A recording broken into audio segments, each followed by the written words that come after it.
Greetings, Montour teachers and administrators. This is a presentation on the differentiated observation model for the Montour School District for the 2015-2016 school year. And just to provide a little background on how we developed this differentiated observation model, approximately 5 months ago, 10 teachers and several administrators sat on a committee. We met about 7 or 8 times throughout the course of the winter and fall season, and we developed this particular model for implementation this school year. Last spring, the teachers were gracious enough to develop a survey which was sent out to all staff members. And the staff members identified 4 domains in which they felt were germane and critical to the observation and supervision piece. These domains represent areas of focus, areas in which teachers feel are most important and should be present in every lesson every day. The first domain is domain 1. Teachers felt student engagement was critically important and should be observable in every lesson.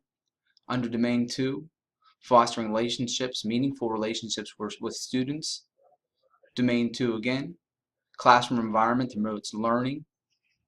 And finally, domain 3, assessment of student learning.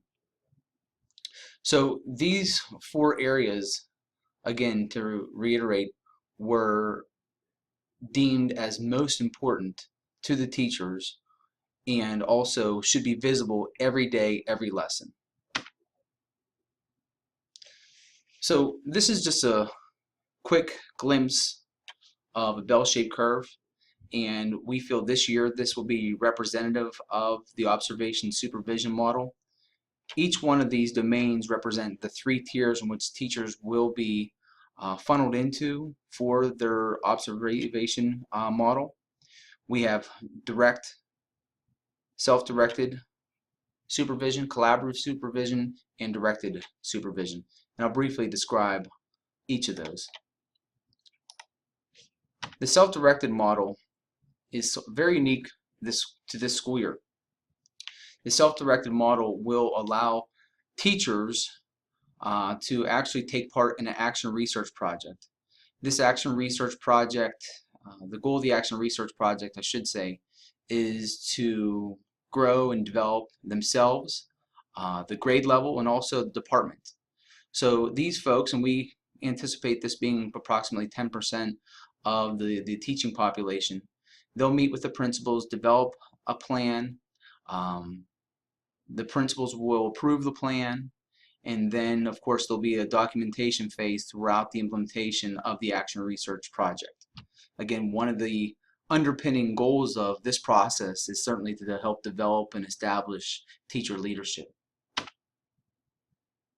The next tier is collaborative supervision, and we anticipate anywhere from 75 to 80% of our teaching staff to fall in this particular tier.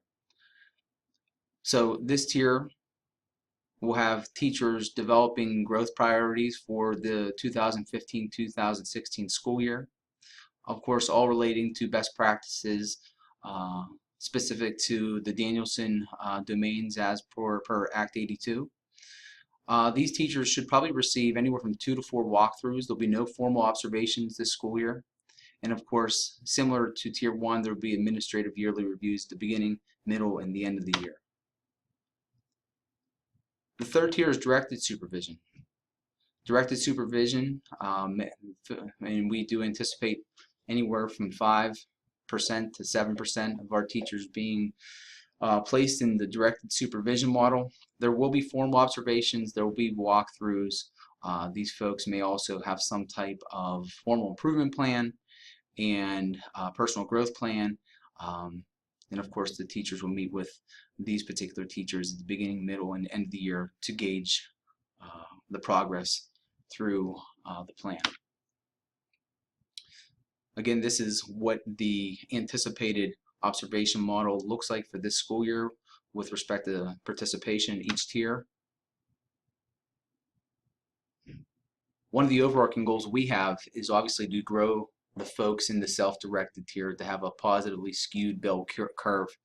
We want to make sure more teachers develop and foster themselves into teacher leaders and fall into that category where they have the opportunity to take part in the action research project to better not only themselves but also the department, the grade level, which ultimately will have a positive impact upon students. So the next steps, obviously documentation will be shared, building level meetings will be facilitated between principals and teachers, and then we anticipate the first week of September, individual meetings will be conducted with the principals and the teachers to get the process started. Thank you, and that concludes my presentation.